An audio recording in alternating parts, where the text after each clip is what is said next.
Hey guys, hello, welcome or welcome back to my YouTube channel. We all are doing so great.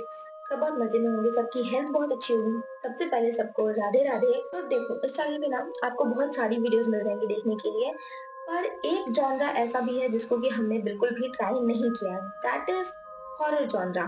तो देखो, horror videos जो है ना, अभी हमारे चैनल पे बहुत स्लो धीरे धीरे आ रही है।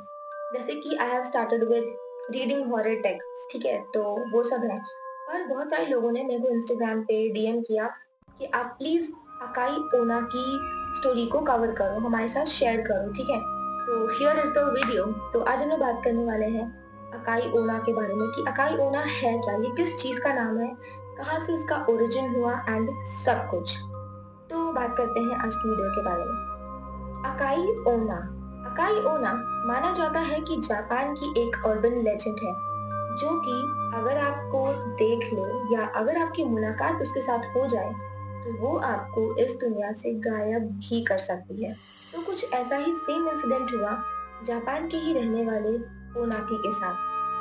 तो ओनाकी की स्टोरी के बारे में आगे बढ़ने से पहले सबसे पहले हमें उसकी डेली लाइफ को जान लेना चाहिए। तो ओनाकी जापान के ही एक कॉलेज का स्टूडेंट था, जिसका डेली लाइफ रूटीन था कि वो सुबह-सुबह उठ के अपनी डेली लाइफ एक्टिविटीज़ जो होता है, वो उसको करके वो अपने कॉलेज के लिए निकल जाता। फिर कॉलेज में जाके वो बहुत अच्छे से अपनी पढ़ाई करता, जहाँ पे उसका मोस्ट ऑफ द टाइम वो अपने कॉलेज में स्पेंड करता। फिर कॉलेज से आते वक़्त वो वहीं के एक लाइब्रेरी में जाके वो कुछ और देर के लिए पढ़ाई करता और फिर वो घर आके डिनर वगैरह करके वो सो जाता। मोनाको के इसी बिहेवियर को देखकर उसके जो स्टूडेंट फ्रेंड्स थे, उसके जो टीचर्स, प्रिंसिपल्स और जो उसके कॉलेज में जितने भी लोग थे, वो उसको बहुत ज़्यादा अप्रिशिएट करते थे, क्योंकि वो एक बहुत ही ज़्यादा अच्छा स्टूडेंट था, ओबीडिएंट स्टूडेंट था, वो पंक्चुअल था अपनी चीज़ों को लेके। तो इसीलिए। तो एक समय की बात है जब मोनाकी उस सेम लाइब्रेरी में गया पढ़ाई करने के लिए। तो पढ़ाई करते-करते उसकी आँख कब लग गई, मोनाकी को पता भी नहीं चला। और जब उसने अपनी आँखें खोली और जब वो उसने लाइब्रेरी की घड़ी में टाइम देखा, तो अभी बज रहे थे रात के 12:30। तो उनाकी जैसे ही टाइम देख के उठता है, तो सबसे पहले वो अपना बैग पैक करके वो अपने घर के लिए निकल जाता है। अब ओनाकी के पास 2 रास्ते थे, या तो वो एक लॉन्ग कट रास्ता ले या फिर वो एक शॉर्टकट रास्ता ले। और मैं आपको पहले ही बता दूँ कि ओनाकी का घर उस लाइब्रेरी से 20 या 25 मिनट की दूरी पे था। तो ओनाकी ने सोचा कि इस बार के लिए वो शॉर्टकट रास्ता ही लेगा, और वो शॉर्टकट रास्ता फेमस था वहाँ की अकाई ओना के लिए। ओनाकी ये चीज़ बहुत अच्छे से जानता था कि उस रास्ते पे लोगों का ये मानना था कि रात के वक़्त वहाँ पे अकाई ओना रहती है। वहाँ पे रात को अकाई ओना घूमती रहती है और वो लोगों को गायब भी कर सकती है। पर ओनाकी को ये चीज़ें जो थी वो सिर्फ़ एक रूमर लगती थी। उसे लगता था कि ये चीज़ जो है वो मनगढ़ंत कहानियाँ हैं। तो वो इन सब चीज़ों पे बिल्कुल भी बिलीव नहीं करता था और वो उस रास्ते पे चला गया। उस रास्ते की एक और ख़ासियत थी, उस रास्ते पे कोई भी स्ट्रीट लाइट नहीं थी और जितनी भी वहाँ पे स्ट्रीट लाइट थी, वो बिल्कुल खराब और बंद कंडीशन में थी। तो ओनाकी धीरे-धीरे अपने कदमों को बढ़ाता हुआ अपने घर के लिए चलता रहा। और जब वो अपने कदम बढ़ा ही रहा था, तो उसे ऐसा लगा कि एक बंद स्ट्रीट लैंप के नीचे कोई औरत है जो वहाँ पे खड़ी है। ये चीज़ देख के ओनाकी 1 सेकंड के लिए तो डर सा गया और उसे लगा कि वो कोई लोकल औरत होगी जो कि हेल्प के लिए खड़ी है या फिर वो रास्ता भटक गई होगी। तो ओनाकी ने उस पे बिल्कुल भी ध्यान नहीं दिया और वो सेम रास्ते पे वो बढ़ता चला गया। जब ओनाकी उस बंद स्ट्रीट लैंप के नीचे पहुँचा, तो उसने ये देखा कि उस औरत ने लाल कलर की ड्रेस पहनी है और उसका फेस बिल्कुल भी विजिबल नहीं है। मतलब ऐसा समझो कि फेस तो है, पर उसके जो फेशियल स्ट्रक्चर्स होते हैं वो बिल्कुल भी नहीं है, क्योंकि उस औरत का जो फेस था वो पूरी तरह से सफेद था।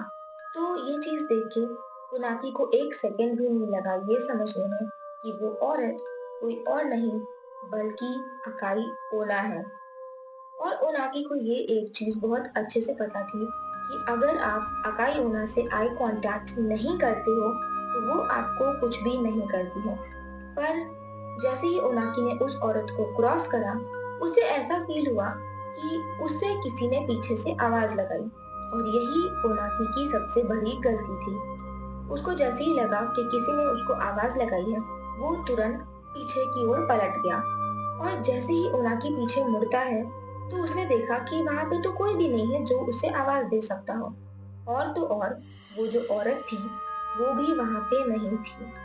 ओनाकी ये चीज देख के बिल्कुल डर सा जाता है और वो तुरंत वहां से भागने लगता है। भागते भागते उसके कदम सीधे उसके घर के गेट के पास पहुंचते हैं। जब वो अपने घर पहुंचा तो उसने सबसे पहले अपना बैग अपने बेड पे फेंक दिया और वो बस पानी पी के सोने के लिए चला गया। उस रात वो इतना डर चुका था कि उसने अपना डिनर भी नहीं किया और वो बस सोने के लिए चला गया। मोनाकी को उस रात बिल्कुल भी नींद नहीं आ रही थी और वो सिर्फ उस औरत के बारे में सोच रहा था कि कौन थी वो औरत। क्या वो सच में अकाई ओना थी या फिर कोई ऐसी ही औरत थी जो शायद उसको डराने के लिए वहां पे हो। ओना की यही सब चीज सोचते सोचते वो रात उसने काट ली और वो सो गया। सुबह उठते ही जब वो कॉलेज पहुंचा तो सबसे पहले ये चीज उसने अपने दोस्तों को बताई। उसके दोस्तों ने भी यही कहा कि शायद हो सकता है कि कोई औरत हो और वो बस तुझे ऐसे ही डराने के लिए वहां पे होगी। ओनाकी ने भी ये चीज टाल दी, पर ओनाकी को अब ये एक चीज हमेशा फील होती कि कोई ना कोई है जो उसे हमेशा घूरता रहता है। कोई है जो अपनी प्रेजेंस उसे हमेशा फील करवाना चाहता है और वो हमेशा ओनाकी के साथ रहता है।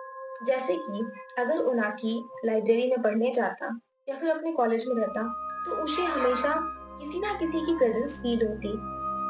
पर ओनाकी को ये चीज बिल्कुल नहीं पता थी कि आगे उसके साथ चीजें और भी वर्स्ट होने वाली थी। एक रात की बात है, जब ओनाकी अपने बेड पे सो रहा था कि अचानक उसकी आंखें खुलती हैं और उसकी नजर जब उसके रूम की सीलिंग पे जाती है, तो वो जो उसने देखा, उसकी रूह कांप गई। उसने देखा कि वो सेम लाल कपड़ों वाली औरत यानी कि अकाई ओना उसके रूम की सीलिंग पर बैठी हुई है। ये चीज देख के उनाकी बिल्कुल चौंक जाता है और वो जैसे ही अपने बेड से भागने के लिए उतरता है, उसने देखा कि वो औरत तो वहां पे है ही नहीं। तो उनाकी ने सोचा कि शायद ये एक बुरा सपना होगा और वो पानी पीने के लिए उठ जाता है। अभी वो जैसे ही पानी पी ही रहा था, उसकी नजर जाती है उसके ही रूम के एक विंडो पे, जहाँ पे उसने देखा कि विंडो के पास वही सेम औरत यानी कि अकाई ओना वहां पे खड़ी है और वो बस ओनाकी को देख के एक वियर्ड सी स्माइल कर रही है। ये चीज देख के ओनाकी के हाथ से जो पानी का ग्लास था वो गिर जाता है और ओनाकी on the moment on the spot वो वहीं पे बेहोश हो जाता है। ये चीज जब उसने अपने दोस्तों को दोबारा से बताई, तो उसके दोस्तों ने कहा कि शायद तू कुछ ज्यादा ही इन सब चीजों में इन्वॉल्व हो रहा है और कुछ ज्यादा ही सोच रहा है, इसलिए तू चीजों को हेलुसिनेट कर रहा है। ओनाकी को भी एक सेकंड के लिए यही लगा, तो कुछ दिन और ऐसे ही बीत गए। अब एक शाम की बात है, जब ओनाकी उसी सेम लाइब्रेरी से अपनी पढ़ाई करके अपने घर के लिए लौटा और जैसे ही वो अपने रूम में पहुंचा, तो अभी उसको सिर्फ 5 मिनट ही हुए थे अपने घर में पहुंचे हुए। तो अभी वो अपना बैग वैग अनपैक कर ही रहा था कि उसको ऐसा लगा कि किसी ने उसकी घर की डोरबेल को बजाया है। और जैसे ही वो डोरबेल खोलता है, वो बिल्कुल शॉक्ड हो जाता है क्योंकि उसने देखा कि डोरबेल के पास मतलब डोर के पास कोई भी नहीं खड़ा है जो कि उसकी डोरबेल बजा सके। ये चीज देख के उनाकी को लगा कि किसी ने कोई शरारत की होगी और वो ऐसे ही डोरबेल बजा के भाग गया। तो उनाकी ने जैसे ही अपना गेट बंद किया, तो उसने देखा कि कोई और नहीं बल्कि अकाई ओना उसके बिल्कुल सामने खड़ी है और वो सेम वियर्ड सी स्माइल उसको दे रही है। ये चीज देख के ओनाकी जो था वो बिल्कुल फ्रीज हो गया। उसको बिल्कुल समझ में नहीं आया कि अब वो क्या करे। और शायद ओनाकी को भी पता था कि ये उसकी लाइफ की आखिरी रात होने वाली है। ये अचानक ओनाकी को याद आता है कि उसने अभी अपने हाथ में फोन पकड़ा हुआ है। तो जैसे तैसे उसने हिम्मत जुटा के अपने फोन से अपने किसी दोस्त को कॉल किया और उसने बस इतना बोला, अकाई ओना, अकाई ओना, वो आ चुकी है और वो मुझे यहाँ से ले जाएगी। वो मुझे मार देगी और वो मुझे अपने साथ ले जाने के लिए आ चुकी है। और उनाकी के दोस्त ने जब ये चीजें सुनी, तो वो भागता भागता उनाकी के घर पहुंचा, जहाँ पे वो देखता है कि उनाकी का घर जो था वो बिल्कुल खुला हुआ था। मतलब उसका जो मेन गेट था वो बिल्कुल खुला हुआ है और घर जो था बिल्कुल तहस नहस हो चुका है। उसके बुक शेल्फ से उसकी सारी बुक्स ज़मीन पर बिखरी पड़ी थी। जो डाइनिंग टेबल पे प्लेट्स रखी थी, वो भी ज़मीन पर गिरी पड़ी थी और पूरा घर मानो बिखरा हुआ था। कहीं न कहीं ओनाकी के उस दोस्त को भी पता चल चुका था कि अब ओनाकी उनके बीच में नहीं है और वो ओनाकी को कभी भी नहीं देख पाएगा। तो ये थी अकाई ओना की स्टोरी। आई होप कि आपको अच्छी लगी होगी और अगर आपको अच्छी लगती है तो प्लीज़ चैनल को सब्सक्राइब ज़रूर करना, वीडियो को लाइक कर देना और अपने फ्रेंड्स के साथ शेयर कर देना जो कि हॉरर स्टोरीज़ सुनना पसंद करते हैं। Till then take care and bye bye. आप नेक्स्ट वीडियो में क्या देखना चाहते हो मेरे को ज़रूर बताना एंड अगर चैनल पे नए हो तो प्लीज़ चैनल को सब्सक्राइब ज़रूर कर देना। Take care and bye bye. Radhe Radhe.